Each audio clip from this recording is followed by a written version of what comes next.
it's another lovely day. Can you just see Elly in the car park, full of classic cars. Some very interesting stuff out there, which we'll go and have a look at in a moment. And oh look, yet another XJ220. In fact, I reckon I've probably seen about 12 or 13 of them over the past few days, because we're here at the Classic Works once again. Rather fantastic place. We've got some serious, that's the Route 44 team, sorry, race car. I'm going to show you one of the more interesting cars here before we depart. Firstly, there's this Land Rover, which they tell me they're not going to over-restore, so that's good, because it looks utterly fantastic. You can't fake that sort of patina, can you? And then over in this corner of the showroom, we've got one of the brand new D-types. So these are being rebuilt. They're building 25 of them, because originally they were meant to be 100. They only built 75. Fire up Brown's name rather brought an end to proceedings. And yeah, what a stunningly beautiful car. That's the engineering prototype, so that'll be the first one of the 25. Actually no, I think they're building 25 in addition to that. I think that's like the engineering prototype, but there's lots of stuff going on in the workshops as well, but I'm not allowed to show you that. No photography allowed in there. I mean, I've been in there, and I'm definitely not letting you have a sneaky peek of what else is in there. Right, let's go outside and have a look. So yeah, Elly looking a little out of place with the sports cars at the moment. Got a couple of BMW Z1s here with their fold down doors. The doors actually retract into the sill so you can get in. Stunning HP Viva there, that's very nice. And we've also got a Vauxhall Nova over there. So let's just have a quick browse. We've got XJS's aplenty, a really lovely XK120 drop head, very pretty car. And this Opel, is it a Commodore? It is a Commodore GSE. You won't see many of those to the pound. There's the delicious Nova. Look at that. All my European followers are probably saying, oh yeah, we see loads of these Opel Commodores, but that's a very rare car over here. AC Ace. So this is the forerunner of what became the Cobra. These were fitted with a 2-litre Bristol engine before Carroll Shelby had the idea of chucking a big old Ford V8 in them. Admirable thinking. Porsche 911s, a Riley Kestrel, a very rare version of the 1100 family. Lotus Cortina, a bit too cool for me. Fiat 600 is that? Yes, it is a Fiat 600. Very nice. Let's pan around. Wedge TBR, you can see why they call them wedge, can't you? That's very wedgy. Whoa, El Camino or Ford? No, it's a Ford. Wow. XK120 fixed egg coupe. Again, a very, very pretty car. Launched in 1951. An RS200. Who's to say with a... No, it's a kit lightning. Here's a very interesting comparison. We've got the Hillman Imp next to a Chevrolet Corvair, and they almost look like they could be relatives. And that goes into the engineering as well. Both these cars are rear-engined. The Imp has an overhead cam 4-cylinder at the back. Corvair, an air-cooled flat 6. Slightly worried about the RAC vans looming. What are they suggesting? But perhaps the most interesting car here, I mean, a Chevette HSR is always interesting, but we got a Reliant Sabre 6 here. This is forerunner of the Scimitar. They only made 77 of those. Oh, there's my shadow. I'll try and back out of it. Used a Ford straight 6 engine, and Reliant's attempt to break into the sports car market. Oh, here comes the Ford. Would that be a Ranchero? I can't say I'm an expert on American cars. You may have already noticed. Well, listen to the noise. That's magnificent. Oh, plenty of ballast in the back, look at that.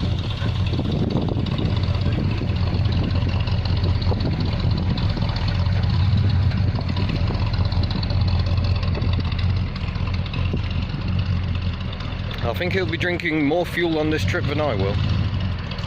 R plate, so what's that, 75, 76, somewhere thereabouts. Look at the overhang. It's extraordinary.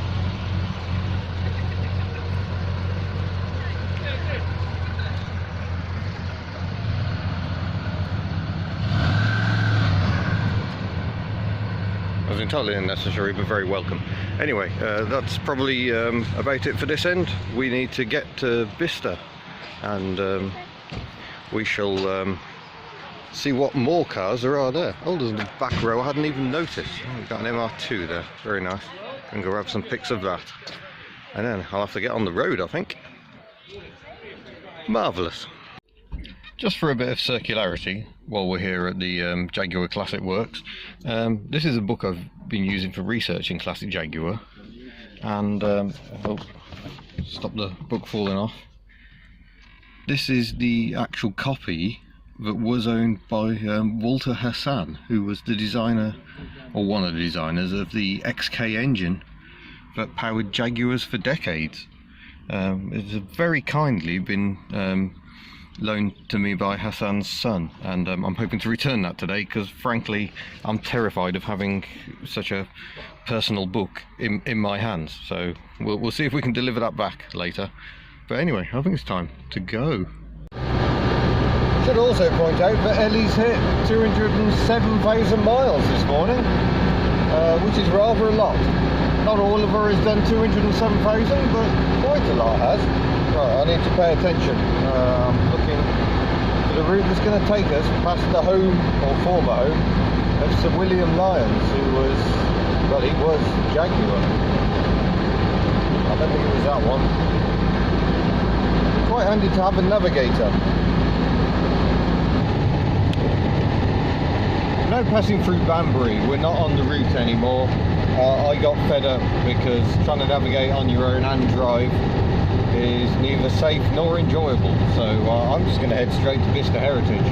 Put my faith in sat-nav with motorways turned off. And to pick some surprisingly pleasant routes. Always stinks in Banbury. Today is no exception. Oh, this is a big old show. Cars everywhere. Trying to find out where on earth we're meant to park. Oh yeah, this way? Go around and have a search. So. Okay, thank you. Oh, how's that for helpful? Go round and have a search. Oh, mate, this show has some variety. TR2 with streamliner body. And look at this beauty, left-hand drive Cortina.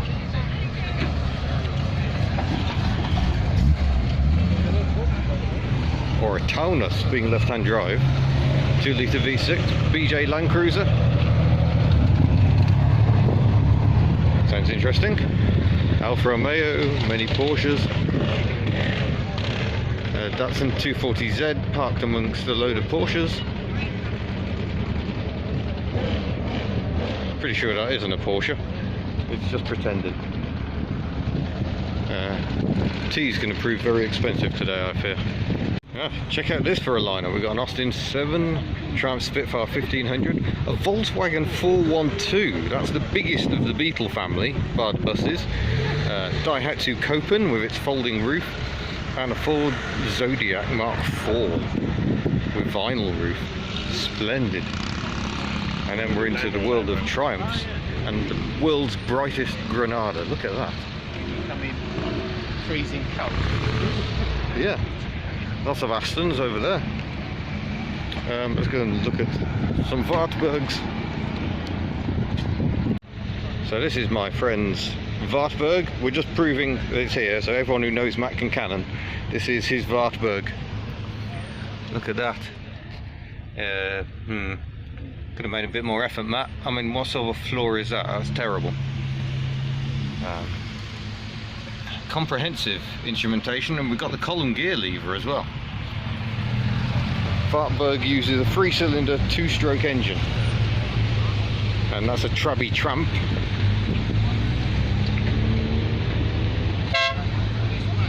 Is that a Volkswagen or a 2-stroke one? Whoa, proper 2-stroke. The only Volkswagen one here is that. Ah, well let's go and have a look at that. That's the later Volkswagen engine Wartburg, complete with rather clumsy facelift and a gear change now on the floor. Look at that gear knob, that's incredible.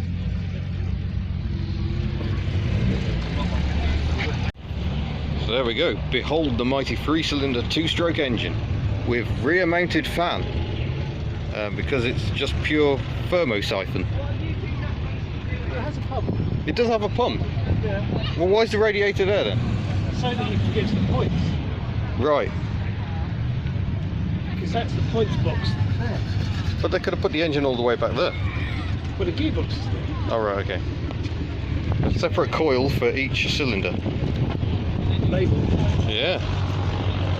Can you fire it up, mister? Yeah. Let's have some ringy-ding in action. I'll just stand to the side in case it's in gear. Yeah, remove the gear. Yeah.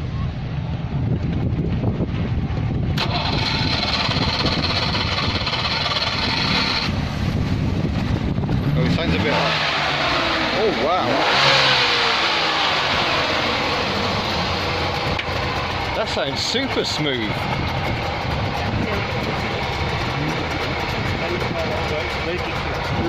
Yeah. Too much, you've made it too smooth. They're not meant to sound like that. Yeah, people just said that. Yeah.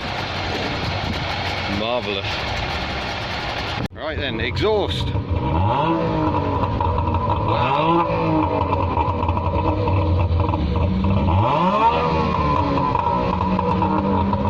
That's amazing. The power of the mighty Wartburg. I'm still alive, thank you, sir. Sporty communism.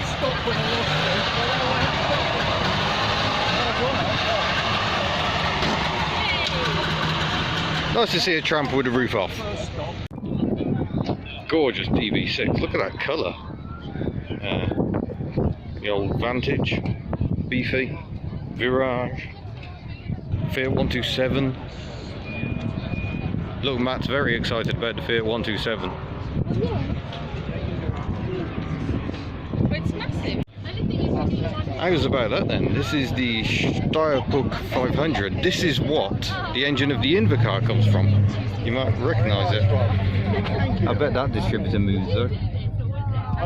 Great to see. So this is the Austrian-built version of the Fiat 500. It's got a funky hardtop roof, which just bolts on.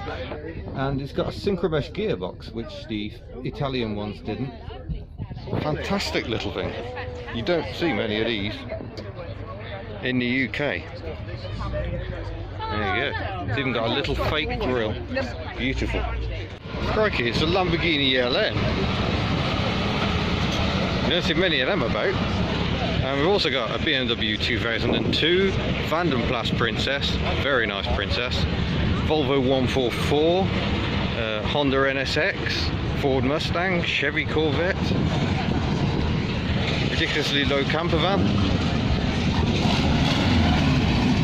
very well ventilated. We have a fairground organ playing in the background, Toyota AE86, another Ford Mustang, and a Cobra.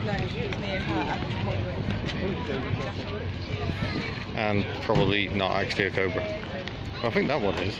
Oh, it's got side indicators, and that's now confusing me and making me think it might not be. Harvest Gold MG midgets. Beautiful.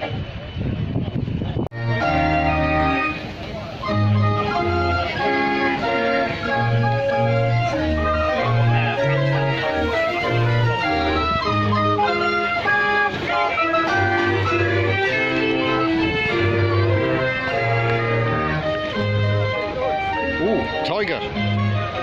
Nice. Harman gear by Volkswagen. Triumph Stag. Look at that interior.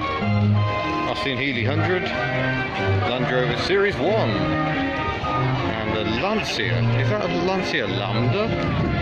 which was actually the first monocoque in the world and not the Citroen Traction Avant as everyone keeps claiming. Mercedes W108, I think, that's what I want to say. Porsche 914. What else have we got through here? Let's jump through the queues. And we've got the BMW Z4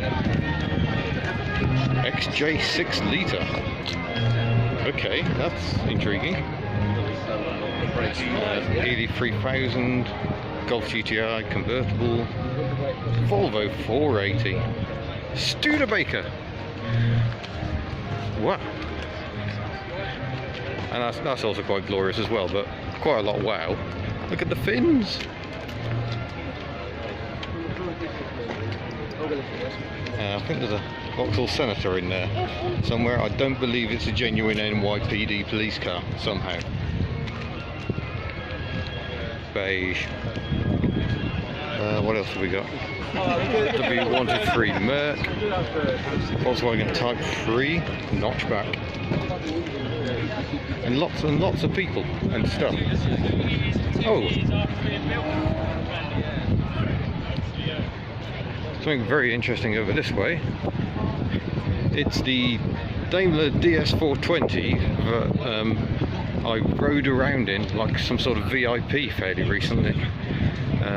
This is the very last Daimler DS420 built. It will be in a future video, albeit briefly, with just me riding around in the back of it, like the star I'm evidently not. How nice to see it again.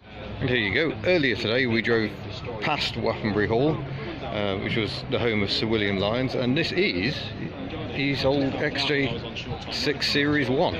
So this is the car that probably about 10, 11 years ago I drove from Coventry, Browns Lane, when it was just about still hanging on, all the way to Wappenbury Hall. Beautiful car to drive, absolutely lovely. And yeah, the Jaguar Heritage Trust have got some other cars here as well. You might recognise that one if you're a James Bond fan. And the very last E-Type. This is the final one. And it's interesting to note, it has no reverse lights. And apparently that's because they ran out. And I love that story. There you go, got a plaque as the final 50 E-Types all did. That really is not very hub nut, is it? No, let's not even look at it. Let's go and find something else. Another Triumph Stag, no shortage of Stags. Ford F1 pickup, slightly modified I suggest. Oldsmobile, is it an Oldsmobile? No, it's a Chevy Chevelle.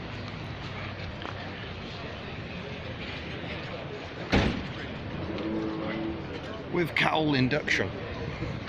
Morris Minor. Oh, hello. What have we got here? A Renault Bonnet. Renault based little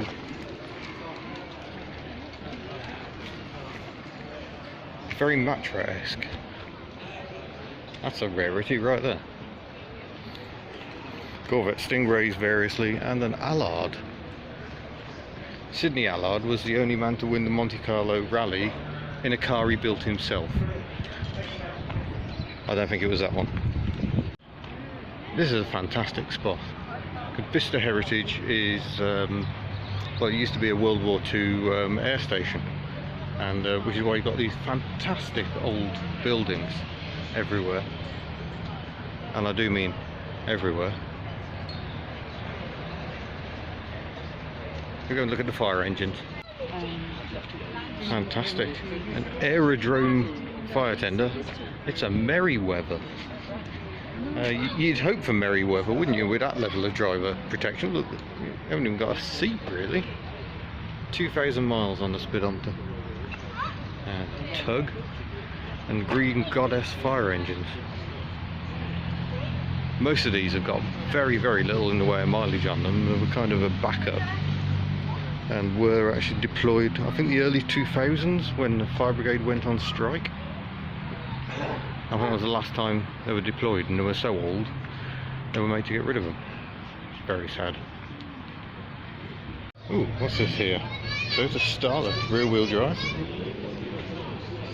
Nice and different. Triumph, not Toledo, it's got a long tail. There'll be a Dolomite at a 1300 or 1500 variety.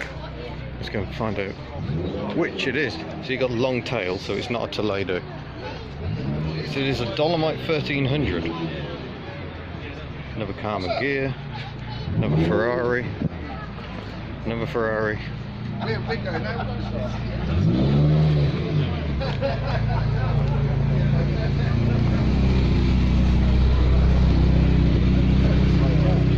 Ooh, pretty Lancia Flaminia.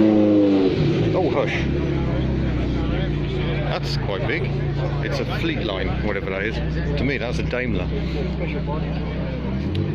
We've got a Seat Ibiza GTI over there. That's interesting. But I've just been drawn to this Saab pickup.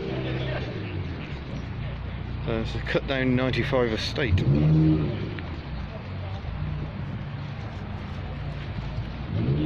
That's quite jolly. A very low Mercedes. Look at that. Gorgeous FSO 125P. I think this was a car sold by Brightwell's Auctions, and it automatically included entry to the Festival of the Unexceptional. So we should see that car again later this year. It's got an MGA and a Fiat Panda van thing. There's a biplane flying over Bicester Heritage, and here's a Bond. Very interesting engineering in these. A twin-cylinder motorbike engine, sequential gearbox I think, and front-wheel drive. And you can get 4 and 3-wheel versions. Oh, vintage Bentleys. Big cars in various states of disrepair. Marvellous.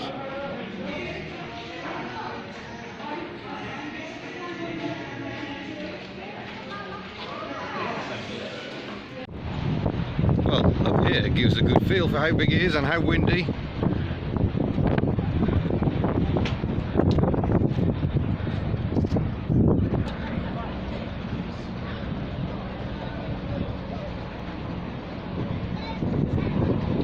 And there is Elly, all the way down there.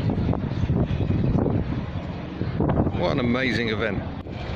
Hurrah! More 2CVs!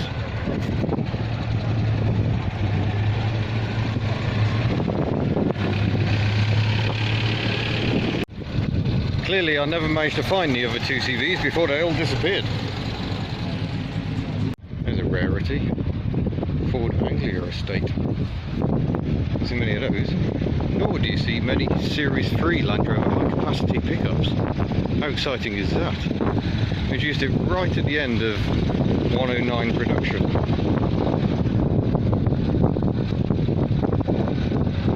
Fantastic. Ford Model T. I've driven one of these and it's almost impossible. Just rethink everything you know about driving. Citroen Synergy diesel, but over here, how did I miss this earlier? A Gordon Keeble. Beautiful car, the Gordon Keeble. It's British design, but Italian styling, and an American Chevy small block V8. So to us Brits, that's huge because it's 5.3 litres, but to Americans it's tiny. But lovely cars. And look, there's a Cobra reflected in the window, isn't that pretty? Canon trials car, and I'm going to have to get further back for this one, a Lincoln Continental. How's that for a contrast? Let's just have another look at how glorious this FSO is.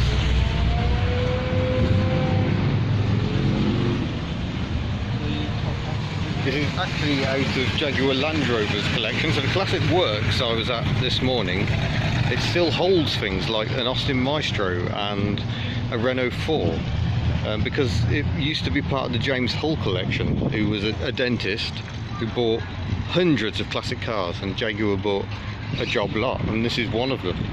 So I'm quite impressed by that. Someone who has a collection of hundreds of Jaguars and other British classics decided he wanted an FSO.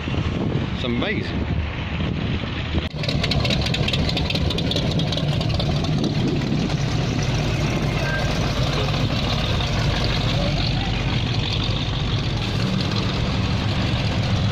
Duster.